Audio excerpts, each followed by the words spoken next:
重煉傳說新生王篇，作者阿暖。第246章，我的菌先絕殺呢？總算到了天佑同學要回歸煉界的日子了。他對現實世界的慾望強大，牽絆甚多，在短短1-2個月的學季休假期間，已經完成了不少事情，雙飛、籃球冠軍、紫圍，又部署了不少正在實行中的大計。天台的種植園、草根飯堂、草根有機超商等，有大肆擴張其野望的可能性。從為小那兒收來的大批香山資產，現世凡人體質改造計劃，這一切要全部丟開不管，專心返回煉界爭取榮譽，還真不是一件容易的事。幸好有光頭校長替他照看掛着草根名義的計劃，而從為小那兒接收的一塊，則是由邢家暫時託管。天草堂在現世還真是完全不會管事啊，看來有機會要跟智靈學者商討一下了。天佑同學面臨着的最大難題，是他在現實世界缺少了一個像是周柏豪這樣的實務處理高手。雖然借用好兄弟的人也完全不是問題，但做人還是必須要學會獨立，不能過於依賴他人。不過，此事說急也不是很急，再說建立班底也不能急就章，要慢慢物色可以信任的人。天佑同學也只得一步一步來，看看以後有沒有機會碰上可以當助手的人選了。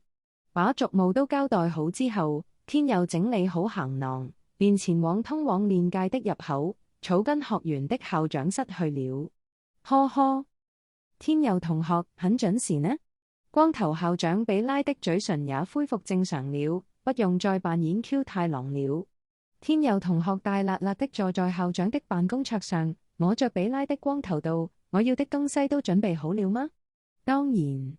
天佑同學交託給小的去辦的事，有辦不成的嗎？比拉於是埋頭去翻他那個大大的百寶袋。加里寧水晶塔已經再次修好了，這一次應天佑同學的要求，把水晶壁的強度再提升了3倍，大概可以承受5萬點煉能力值的全力一擊。那我可以試一試嗎？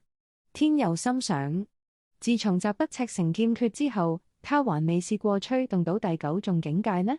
最好不要，若是不巧又弄壞了的話，那就來不及在榮譽學季之時使用了。而且這水晶塔的主要功用，在於隔絕天地元氣，並不是用來當試招的道場啦。那也是。天佑同學收了加里寧水晶塔。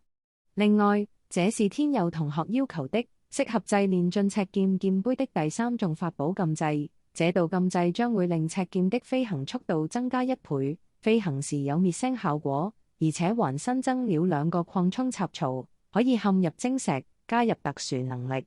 比拉把一張薄薄的草紙遞給天佑，草紙之上寫滿密密麻麻，看到都叫人頭暈的複合咒文結構。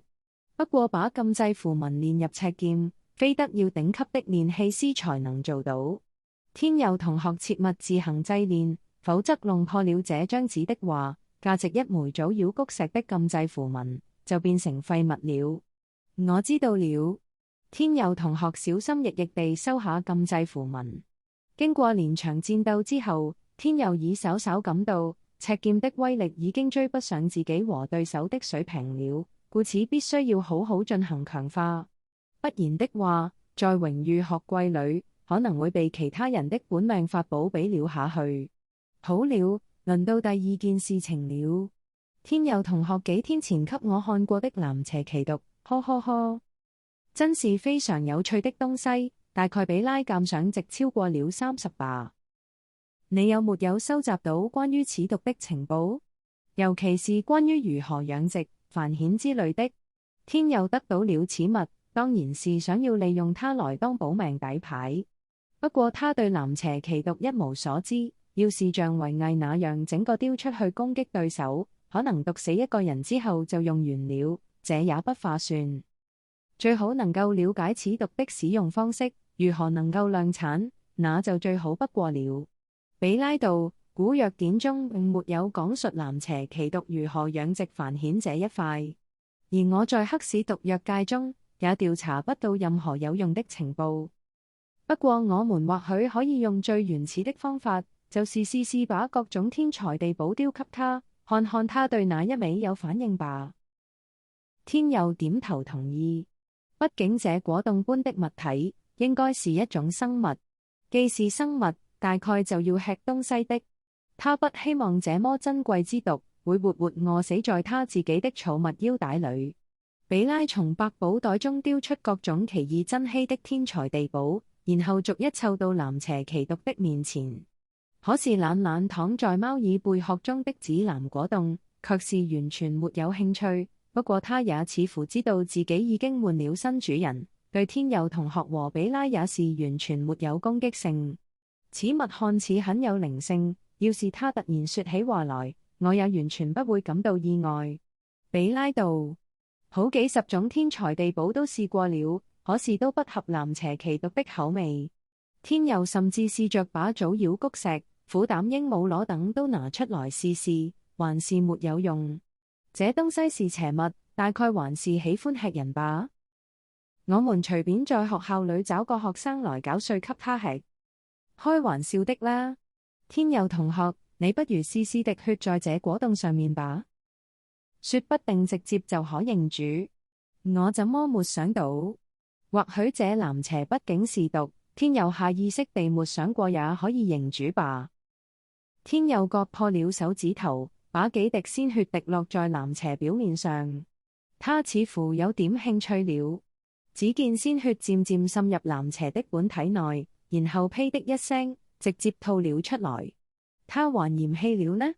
零偏差直練能力者的鮮血，他也要嫌棄？這小家伙也太不會吃了吧！對了，天佑同學，不如你就大方一點，試試直接用本命指府內最凝練的練能力來餵養他吧。本來就該用練能力來認主吧。天佑吹動本命指符，讓指符中的一滴紫金色的凝練能力集中在手指尖。天佑這一滴的練能力可不簡單，既是吸收過卡卡的練能力，又是再經過了海倫娜第6世任務的幾番凝練。而為了得到最好的效果，天佑同學更是把練能力吹動到極限，務求把最多的練能力凝聚成精華的一滴。由於天佑不能直接觸碰南邪，故此他便讓一滴紫金液化練能力擠了出來，滴落到果凍表面上。這一擠就是把天佑一半的練能力都擠了出來。他兩眼一花，幾乎連站都站不穩。紫藍果凍霎時精神奕奕，在貓耳貝殼中興奮地團團轉圈。撲！一顆指甲大小、外層裹着透明軟殼的紫藍小豬從南邪的本體中崩了出來。這是南邪奇毒所產的卵麼？這東西要怎麼用？天佑同學想要把小豬拾起來，卻被比拉阻止。不要亂碰！難道你想要不明不白地就死了麼？這可是兩隻南邪交配後產出的精華，誰都不知道怎麼化解裡面的毒啊！那天佑心有所感，突然想到了他身上一件從未使用的法寶。他吹動了身上的鐵尺蜈蚣甲，10數對長長的鋼鐵勾毛利腿從他背後伸出來，很是嚇人。天佑用其中一條蜈蚣腿切破了這南邪之卵。天佑同學，你在幹嗎？你不怕此毒會透過鐵甲傳到你身上麼？應該不會。這南邪奇毒比想象中還有靈性。這火卵大概是用來交換我剛才的練能力，給我作護身的啦。紫藍之劇毒霎時就把整件蜈蚣甲染成了淺紫之色。天佑心意一動，其中一條蜈蚣腿刺進了比拉桌面上的一隻大番茄中。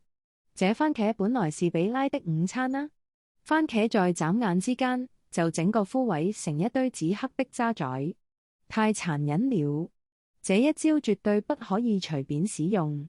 鐵尺蜈蚣甲因此而強化了，天佑同學也感到很是滿意。赤劍升級，蜈蚣甲升級，這無疑是榮譽學季前的最佳準備功夫了。再加上他學成了赤城劍訣和帝王神功，連志玲再也不能罵他在學季休息時只顧着玩了吧。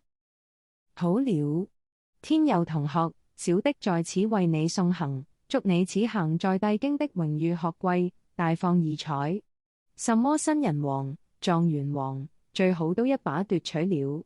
比拉說着就替天佑同學打開衣櫃大門了。天佑同學還未想要走呢？他對比拉攤攤手道：還有吧？還有什麼？比拉有點心虛。我的菌仙絕殺呢？修理好了沒有？這個天佑同學大概不需要用到這件法寶了吧？下次回來時再取回如何？天佑同學一腳踏在比拉的光頭上，你不會弄丟了我的保命法寶吧？比拉直接跪了下來。本章節完。原文小說請到搜尋器搜尋重練傳說，目前原文進度已到第8季，歡迎免費閱讀、訂閱或購買實體書。以上有聲小說由暖島出版提供。